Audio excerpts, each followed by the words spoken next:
the best and worst quarterback rooms for the Cleveland Browns that they could end up with by the end of the offseason. Danny Cunningham joins me to talk about that and much, much more on the Locked On Browns podcast.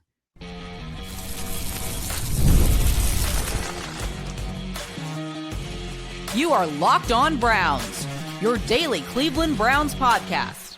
Part of the Locked On Podcast Network, your team every day. What's up, Dog Pound? I'm Spencer German, your host of the Locked On Browns podcast, and proudly covering your Cleveland Browns each and every single day in the land and on the road. What's left out there on the quarterback market? What are the best and worst quarterback rooms that the Cleveland Browns could build at this point in the offseason? Also, a crazy Browns quarterback rumor that went viral today is apparently fake news. And Adam Schefter has changed his mind again regarding what the Browns are going to do with the number 2 overall pick. This is all the things that we're going to talk about with Danny Cunningham on today's show. And you may know Danny if you cross over into the Locked On NBA shows, because he is the host of Locked On Cavs here on the network. But the great thing about Danny is he knows ball, yes, but he also talks more than just Cavs. So I'm excited. He wears many hats in the Cleveland media, so he knows what he's talking about when it comes to the Browns. I'm excited to pick his brain on a bunch of different things because, Danny, frankly, I think people are sort of sick of hearing my opinions at this point on what the Browns should do at number 2. I'm curious to hear yours. Well, I don't know how anybody could be sick of any opinions that you have, but I mean, anytime having the second overall pick in the draft is obviously an exciting time for a franchise, for a fan base, even if, you know, getting to that point has been, I think, pretty painful for everybody that cares about this football team and everybody that works for that organization in Berea. But I think it's a really exciting time. I think there are a lot of, and I think it's a really interesting time because I think there are a lot of different directions that they could go with this number 2 overall pick. Of course, quarterback being chief among them. And we will get into that here a little bit later in the show. I do want to quickly remind you that today's show is brought to you by Gametime. Download the Gametime app, create an account, use code LOCKEDONNFL for $20 off your first purchase. And as always, I implore you to hit that subscribe button so you can listen to the podcast wherever you get your podcast. And of course, at the Locked On Browns YouTube channel, where you can also get involved in the show by sharing your thoughts on anything Danny and I discussed today in the comment section. This is your team, so be part of the conversation every single day. So I thought it'd be a fun kind of exercise, Danny, to bring you in today and sort of talk through at this point. We saw Russell Wilson sign with the Giants earlier this week.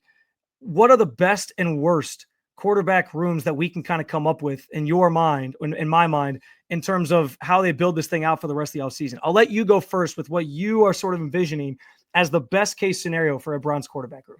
So before I get into mine, let me ask a question. Like, does Sure. this have to be the quarterbacks that the Browns have been linked to? Like Aaron No. Rodgers and the Browns have had no connection. Like, can I use him? Because I think that wherever he's going to go is going to be a disaster. But I hadn't necessarily planned on that just because, you know, he's not been connected to the Browns. And I guess, you know, prior to the day on Wednesday, now they had Dak Prescott. I was unsure of that. It's a good my best question. one doesn't change, Yeah. but my worst one might. It's a good question. I appreciate you asking it to clarify. And yeah, you can use anybody that's out there, whether it's a veteran, whether it's one of these rookies that could be on the table at 2 or otherwise. So yeah, anybody's fair game, even if it's Aaron Rodgers. Okay, so for the best quarterback room, I think that they could assemble. Obviously, Kenny Pickett is in the fold. Like, I think he has to be part of the best and worst just because they traded for him. Like, he's going to be on this roster. I don't think he's a very good quarterback. Yeah. I think he's somebody that ultimately probably brings the room down a little bit, but I think that he has to be involved. So for the best quarterback room, I think it's him. I think it's finding a way to have Kirk Cousins on this roster, and I think it is drafting Jalen Milroe at number 33 out of Alabama. I'm not the biggest Jalen Milroe fan, but I do like a lot of the stuff in terms of being, you know, an academic Heisman guy. The fact that he's worked with Tommy Rees. Tommy was the offensive coordinator at Alabama a couple of years ago. Obviously, now Tommy is the offensive coordinator for the Browns. So I do think that he is somebody that could be viewed almost as if he's this moldable ball of clay that can Kevin Stefanski, can Tommy Rees mold him into an NFL starting caliber quarterback. I don't know the answer to that question, but I do trust Kevin Stefanski enough. And he hasn't had that opportunity, I think, to really to mold the quarterback of his liking into a starter. And then with Kirk, I do think that the existing relationship he has with Kevin matters. I think the fact that he will be another year removed from that Achilles injuries matters. And, you know, I think that he will just bring a level of competence that we are sorely missing in this town at this position. Like, that was the beauty of Joe Flacco on the Browns a couple years ago. Wasn't that? And listen, Joe had some really nice games. It was a really fun time, but Joe just brought like a sense of competence and normalcy to a quarterback room that has never had it. It's like, what is this stuff? This is incredible. It was just a magical experience. And I don't know if Kirk would be as lovable as Joe would be. I don't know that Kirk would send the Browns on a postseason run the way that Joe was able to, but I think he'd bring a sense of normalcy that this franchise probably does need. I like those answers partly because there's one we're definitely going to disagree on, and there's one that I do like that actually isn't in my best scenario. But I'll give you mine and then the explanation for why I left this person off that you did have in yours. But my best would be Cam Ward, obviously Kenny Pickett because he is just already slotted in on this roster, and maybe a surprising entry here. I talked about this I think last week, the idea of the Browns maybe making a trade for this guy, but Joe Milton from the New England Patriots is somebody super enticed by just because there's some upside there. He had the really good preseason, played really well in the last game of the regular season. And there are some people talking about the idea that like the Patriots are shopping him. And if the Browns wanted to maybe get two players, a rookie that they would draft and Joe Milton that have a lot of upside, I kind of am more intrigued by that than most of the veterans that are left on the market. Now, the one that I'm leaving off that you had on yours is Kirk Cousins, because I have been one of the biggest people banging the drum for Kirk Cousins this entire offseason. But the reason I left him off at this point, Danny, is because realizing what it's going to take to get him. I don't know that I would want, if I'm the Browns, to trade draft capital to get this AARP version of Kirk Cousins, even though I'm intrigued by the fact that that he has the history with Kevin Stefanski, and I do think he could, come out and still sort of, I don't know about revive his career, but like do it at an efficient level in this offense that he knows. And so I'm intrigued by that. But my ties to Kirk Cousins were always baked in this idea that you were going to get him on the vet minimum when he was released by the Falcons. And without that, I don't know if I feel as good about a quarterback room built with him if it means you have to give up draft capital to get him. I think that's a totally fair gripe to have. Like, that is the one thing that I look at and say, you know what, if the value of Kirk and trying to have him on this Russell Wilson-esque deal that the Pittsburgh Steelers had Russ on last year, where he was, released by Denver and signed for essentially the veteran minimum with the Steelers. Like, yeah, you're right about that. That does change the value of having Kirk. Now, the one pushback I would have on your room, the thing that I do think would worry me most, I do like Cam Ward as a prospect. Like, I think he'll be a good player. I don't know if he's going to be, a star level quarterback that you're looking for with the number one overall pick. But I worry there about who is the adult in the quarterback room, because it is, I think, a difficult thing in the NFL to have a quarterback learn from nobody that is a peer. Like, your veteran in that room would be Kenny Pickett. And with all due respect to Kenny Pickett, like, he's not necessarily the veteran that I would want as like the backbone of that room. And I like Joe Milton. I think, his arm strength is awesome. And what we saw in that one game with the Patriots last year, right? That final game of the season, where he, I think, hurt their draft pick. Like, that was really cool stuff, but it was one game and he's a second-year player. And it's just like, you know what? I do think that you probably need somebody established in that room with where the Browns are at right now as a franchise. I think that's actually a fair gripe to have with mine. Very, very fair criticism. I don't have that player that you can sort of lean on as, some veteran. And maybe they find that in like a Joe Flacco, or like your room has a Kirk Cousins, and they just pull the trigger and make a trade. But that is, I can take that as a legitimate thing that my room is lacking. That leads us into our worst quarterback rooms that the Browns could sort of build at this point. And I will start us off on this one because you mentioned his name earlier in the show. I do think any room that starts with Aaron Rodgers is already off to being the worst that you could sort of formulate from here. Yes. I think Kenny Pickett gets looped into this again because he's already part of it, and I don't think either of us are very high on Kenny Pickett to begin with. And then this is the one that we're going to sort of disagree on. You have Joe Milton, or not Joe Milton. You have Jalen Milroe in your best room. I actually have him in my worst room. And Ooh. Listen, I have not been shy about the fact that, yes, like, Milroe is a freak athlete. Yes, he could refine his game in the pros, and I always want to give leeway for a guy to be able to do that at the next level. But I just think the tape is damning. Like, he is not accurate. There's a lot of concerns there. He has been working on his footwork throughout this pre-draft process, and that's important to note. It speaks to his work ethic that he's trying to be better. But I still just think he has a long way to go to convince me that he can be that guy. And yes, there's the Tommy Rees connection, which is why I honestly think, like, I almost feel like we're going to end up with a Browns quarterback room that includes Jalen Milroe, because I think with what we're hearing about what they might do at number 2, that could be the route they go with 33 or maybe in the third round. But it's gonna, for me, I'm gonna have some doubts about what that player and that position sort of looks like if it's Jalen Milroe that you put your stock in.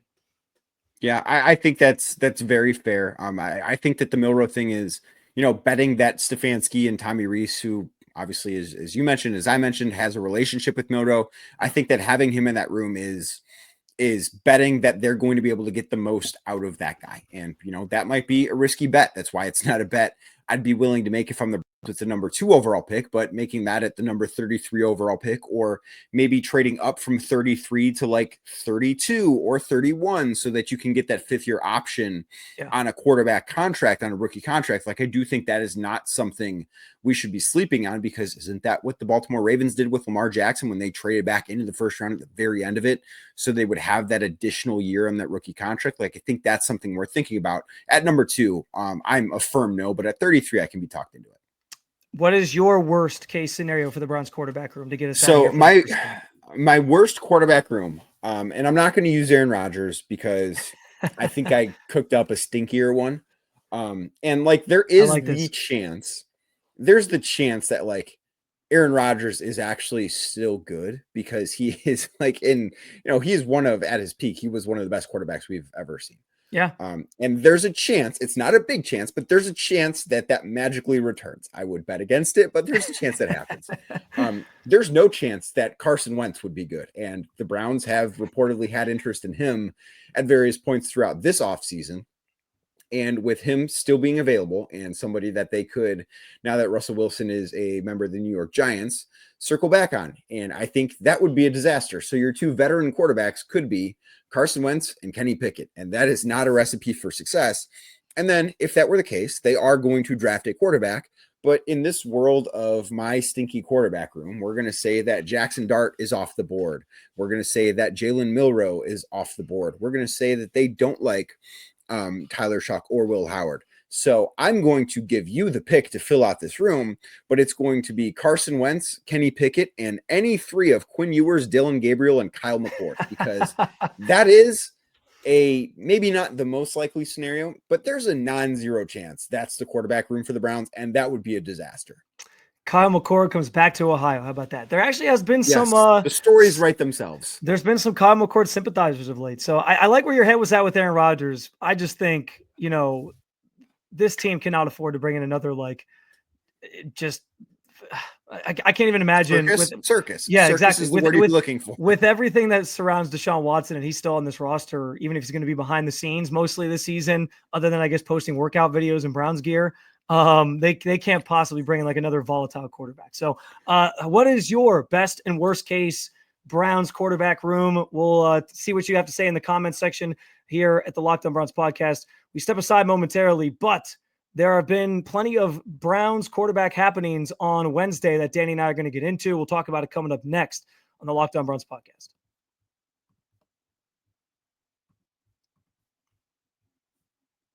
Imagine watching your favorite team, feeling the energy of the crowd, and witnessing unforgettable moments. There's nothing like experiencing a big game in person. Getting tickets shouldn't be stressful. That's where Gametime comes in, making it easier than ever to grab last-minute seats at unbeatable prices. Last year, I used Gametime for the first time when I bought tickets to see Ohio State, Michigan. It was a disappointing result, as we know, but I get to say I saw the national championship Buckeyes in person last year, so that was pretty cool in the end. And Gametime is now my go-to app for buying tickets, so much so that I just bought tickets to a concert for my wife's birthday. Don't tell her, it's coming up in a couple weeks. Don't forget to use Gametime picks, providing curation and make it easier to find better value for tickets to sports, concerts, comedy, theater, and more. Take the guesswork out of buying tickets with Gametime. Download the Gametime app. Create an account. Use code LOCKEDONNFL for $20 off your first purchase. That's LOCKEDON NFL for $20 off. Download Gametime today. Last minute tickets, lowest prices, guaranteed.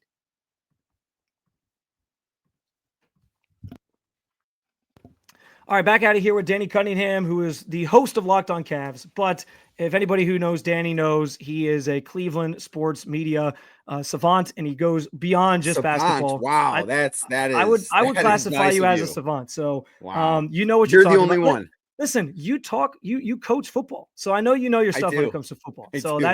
that's an important thing to note here in this conversation. But we got Danny's best and worst Browns quarterback rooms. I want to talk about some of the things that percolated in relation to the Browns' pursuit of a quarterback on Wednesday, because there were some interesting things, starting with the fact that we know Andrew Berry and Kevin Stefanski missed, and I guess Jimmy has them as well, missed Cam Ward's pro day on Monday.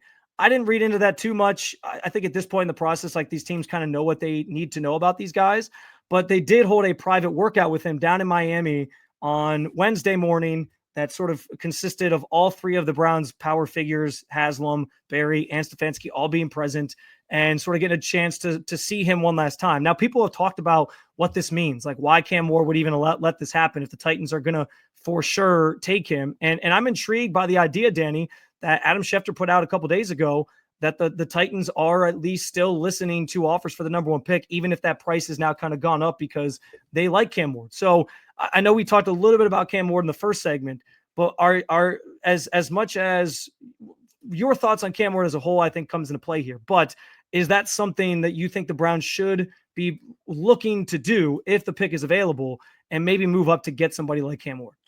I mean, I think like anything else, it depends on what is the cost of moving up, and moving from 2 to 1 should not be some exorbitant cost, right? Like I don't have the NFL draft charts and how much each pick in the draft has value. Like I'm not familiar with that stuff. I don't care about that stuff. That is for people that like to stare at spreadsheets all day. And I'm not one of those people. So I think that if the Browns love Cam Ward, and I like Cam Ward, I don't love Cam Ward. But if the Browns love Cam Ward, then this is something they should absolutely be exploring. Like there should not be, I don't want to say a price too high if you think that he's going to be the franchise quarterback, but there should be a price that they're willing to meet, because I don't think that price would be a ton. So I do think if this is the guy for them, if this is who they think can be the guy that turns this quarterback room around, then yeah, go get him. But we also have to keep in mind too, if you're Andrew Berry, if you're Kevin Stefanski, you have one shot at this. Like this is not something that if you're wrong with Cam Ward, you are no longer the general manager or whatever Andrew Berry's title is with the Browns and head coach of the Browns. You are not those guys anymore if this goes wrong. So I think if you're the Browns and you do this, you have to love him and you have to be certain. And I don't know if that's going to be the case. So, I tend to agree. Like if he's your guy, if you feel like he is a can't miss prospect, I can't miss is maybe wrong because it's hard to even, it's rare that there's a prospect that's like can't miss. Like Myles Garrett was can't miss. You know, Andrew Luck was somebody that was considered can't miss, and he was a great quarterback, but obviously the injuries caught up with him. So those are every now and then. But if they think he is the guy that's going to turn the franchise around, you have to do what it's going to take to get him. And I've talked about like different values. You bring up the value, the draft pick value charts. And like people thought it was crazy for me to even suggest like you might end up having to give up a first next year to get there, only because you just don't know. Like if teams get into a bidding war for the first pick, sometimes you got to go above and beyond to make it happen. Now, I don't think they'd have to do that, but it's about weighing those options and seeing what it's going to cost. And if it's something the Browns think they can pull off, then I absolutely think it's worth it if you think Cam Ward is the guy. So let me ask you this. Would you rather the Browns trade up for Cam Ward or trade down from number 2? Because I think that both of those options are in play with this team, because I think that they like Abdul Carter. It doesn't sound like they're in love with Shedeur Sanders, and some other team might be, to where the Browns could trade back, still get a really good player, whether that is Abdul Carter, depending on where they fall to, or maybe a Travis Hunter, who could be a really good receiver for them, or maybe it's somebody else. I don't know. But what would you rather they do, trade up or trade down? So I have been a big proponent of initially I said there was only 2 things they could do. I guess technically there's 3 things they could do. They either trade up and they get Cam Ward because he's going to go 1 and they got to get him, or they stay put and they draft a different quarterback, most likely Shedeur Sanders. But if you're not drafting a quarterback there, I think you almost have to trade back because like the value, if you go to like 3 or if you go to like 5 and somebody comes up to get somebody else, I don't think the drop off is going to be like so severe from getting like an Abdul Carter to getting somebody else, maybe like a Will Campbell or something like that in the middle of the top 10. So like, and that's the thing is like, if you were to trade back from 2 to 3 with the Giants, so the Giants could get Shedeur Sanders, you get a bunch of draft capital, and then you can still draft Abdul Carter. So it's like, what's the loss to you? So I've been kind of a big proponent of like staying put and drafting somebody doesn't necessarily make a ton of sense to me unless they absolutely love Abdul Carter, I guess, and they feel like he has to be the guy they take. But that's kind of where my head's at with that, where it's like, I almost think like staying put and drafting somebody, unless it's a quarterback, is the worst thing that the Browns can do, because I think they're not maximizing the value of that pick if they do. Right. I think that's the right way to look at it. Now that, and I think Abdul Carter is a really nice player, and I think he's going to be a good pro. I don't think he's going to be like a Myles Garrett level edge rusher, the way that we've grown accustomed to just watching that guy be the best defensive player in the game of football. I think if Abdul were that kind of player, it's a different discussion, but I just don't think that he is. Since we're already here, we'll just kind of stick with the draft commentary here for a second, and we'll save these Dak Prescott rumors that percolated on social media on Wednesday for a little bit later here. But when you hear Abdul Carter at 2, and you just kind of alluded to this a little bit, like, what are your thoughts? Like, is that something that you're on board with, or do you think, or are you? It sounds like you're not tied to either of these quarterbacks there, and that you would rather take your chances with drafting somebody like Jalen Milroe later.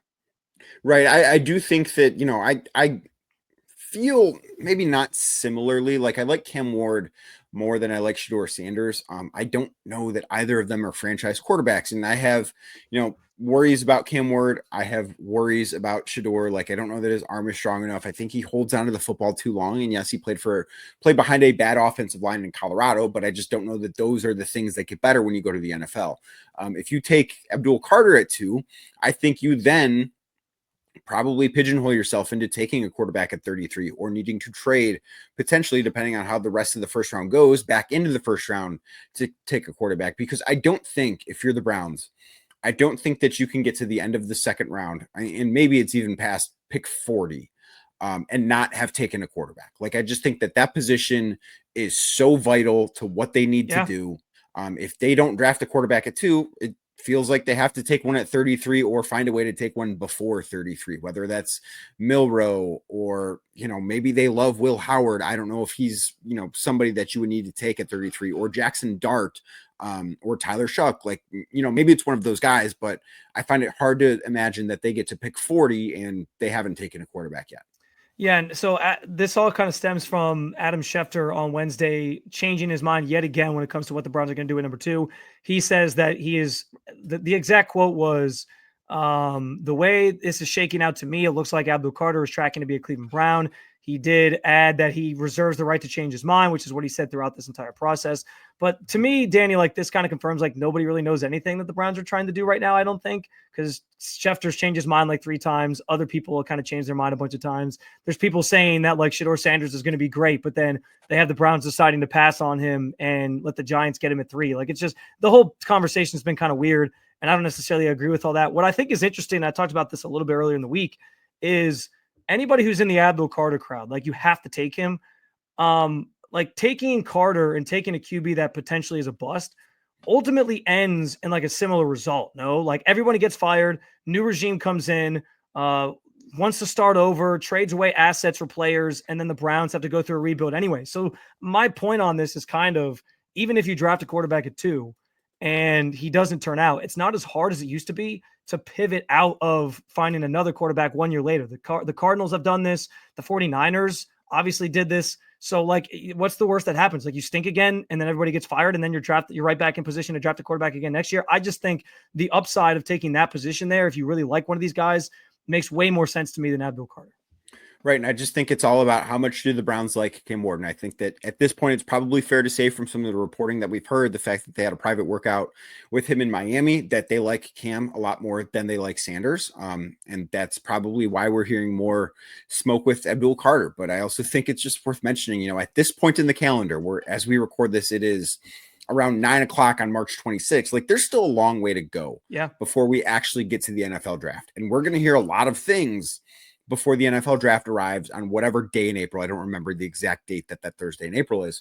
But we're going to hear a lot of stuff about who the Browns like, who the Browns don't like, who the Titans like. Like, would it surprise you if we go through a 2-day period in the next 3.5 weeks where it's, actually the Titans they kind of like Shedeur Sanders. They're not sure they're going to take Cam Ward. Like those are the types of rumors and stuff that we hear this time of year. And I just think that, I'm not doubting what Adam Schefter is reporting. He's obviously very well connected, but I think a lot of people change their minds, and they have every right to change their minds, because every day as we go through this pre-draft process, more information is found out about these guys. And I just think that's something worth remembering too.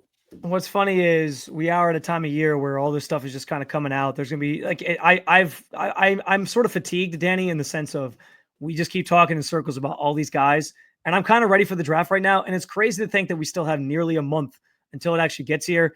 And to your point, and I guess to Adam Schefter's point as well, a lot can still change. Maybe we will hear rumors that the Titans actually like Shedeur Sanders, so that's why they want to trade back. Like, who knows? That's like the one rumor we haven't heard yet. So it's bound to happen in the next 4 weeks, but we'll see. I have another draft-related question for you, Danny, here coming up. Also, a rumor percolated about the Browns pursuing a veteran quarterback that neither Danny or I have mentioned to this point.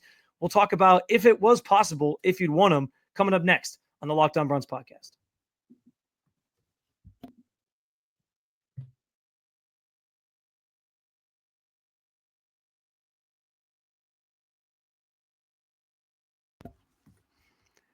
Back out of here on the Locked On Browns podcast with Danny Cunningham joining the show. And yeah, Danny, so there was this rumor that popped up, and it was from Bruce. You actually sent it to me, ironically enough, because it was like within. I did. You were looking for stuff to talk about on the podcast, and like, let's talk about. Yeah, Dak Prescott. I was like, hey, do you got anything you really want to talk about? And you were like, how about this thing? And I was like, okay, we'll work this in somehow. So Bruce Drennan, who is a mogul in the Cleveland sports media, as we know, had a very emphatic, like, he took off the glasses, like he was ready to like throw down with this report that he was putting out there, this rumor that he was putting out there, that the Browns, on his own show, saying that the Browns are pursuing a trade with the Dallas Cowboys for Dak Prescott. He mentioned that that was part of the conversations they had with Myles Garrett, and that he has it on good authority from multiple sources he alluded to within the Browns organization that this is a thing, and that Greg Newsome is part of the trade package. So as it sort of turned out, this was disputed and refuted by some of the more well-known insiders on a national level. I know there was multiple people that refuted it. I had it written down. Where the hell did it go? But I believe Charles Robinson was one. Yeah. And Jane Slater was one from the NFL Network as well. So both of them basically saying like, this isn't true. This doesn't have any legs. And I take them at their word that this probably isn't actually happening. I also think there's the important context of Dak's contract is really tough to move. And the Browns, obviously, we know, aren't in a great financial situation to take on the money that would be associated with that. But in this pie in the sky world, Danny, as we thought through like our best and worst quarterback rooms, would Dak Prescott fit into either of those categories for you? I think that he's the best. And again, I don't think that he is available. But when I heard that rumor, my first thing was, there's no way this is happening. And then my second thought was, that'd be pretty cool if it happened. Like, is Dak Prescott Patrick Mahomes? No, he's not the best quarterback in the league, but Dak Prescott would walk in and instantly be the best quarterback the Browns have had since I've been alive, and I'm 31 years old. Like, that would be something that would he lead the Browns to the Super Bowl? I don't know. And ultimately, that is the end goal. And that is why, for the people that don't want Dak Prescott, it's, well, he's a good but not great quarterback that is making a lot of money. And that's not necessarily the best place to be. And I understand that. But that's a much better place to be than where the Browns right now, where they have a, awful but not bad quarterback in Deshaun Watson, I guess, to kind of change those words around, making a lot of money. And that guy is one of the worst football players I've ever seen at this point in his career. So I was like, I don't see a world how this is possible with the NFL's salary cap rules. I never believed it, but I was also like, man, it'd be pretty cool if this were true. What did you think of it? Yeah, I'm with you on that, because the idea of Dak Prescott, and this is the thing. Well, first I'll say, like, to echo you, unattainable, not going to happen. It's been refuted, as we know.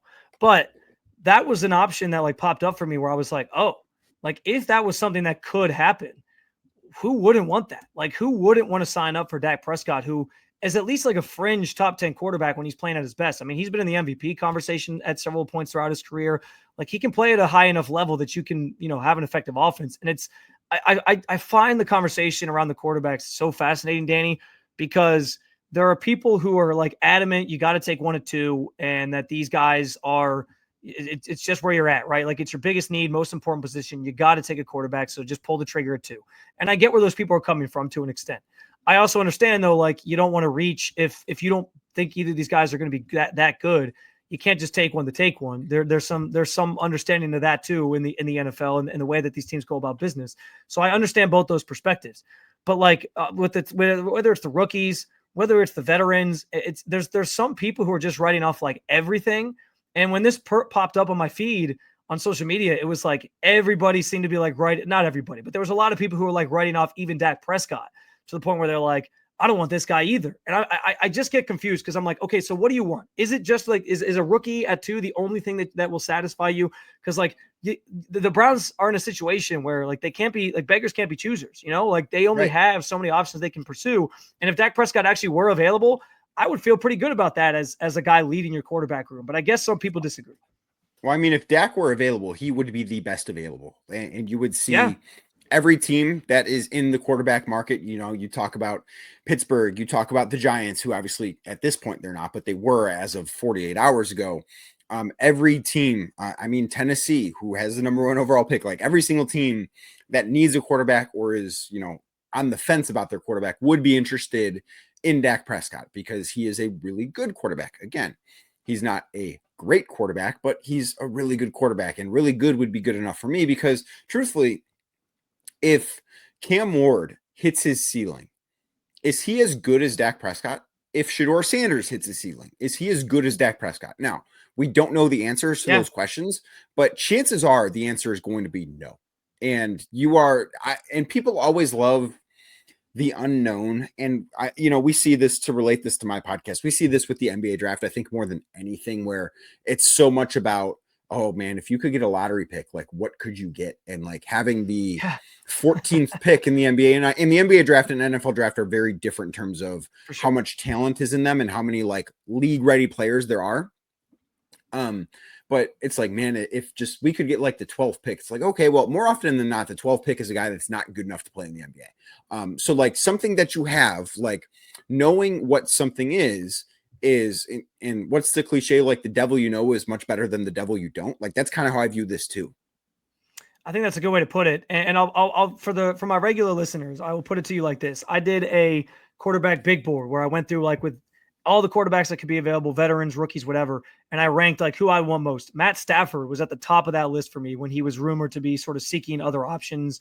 I was like, if you can get Matt Stafford, that's an instant guy who comes in and you feel like can lead this offense and all those different things. I would probably have Dak ahead of Matt Stafford, mostly because of age. I know injuries are a concern, but if I was redoing that list and Dak Prescott actually was available, he would have been at the top of the list. Now, this is all pie in the sky. Right. We know it's been refuted. It's not going to happen, but I was kind of just shocked again by some fans who just like seem like they won't be happy with any of these options. And maybe that's just the reality of the market that we're living in with the quarterbacks in general, but there's got to be something out there because somebody has to play quarterback for this team next year. So Danny, I want to go ahead. If you have one last thought, go ahead. Well, I mean, there's something to make everybody happy. It's just that thing is never the same for everybody. And that's worth mentioning too. I want to get you out of here with one final question, draft related. Is there somebody outside of the quarterbacks that is I like to call like a draft crush for you, like somebody you really want to see the Browns get, whether it's later on or maybe at 2? I mean, at 2, like I think the only other guy worth taking at 2 would be Abdul Carter.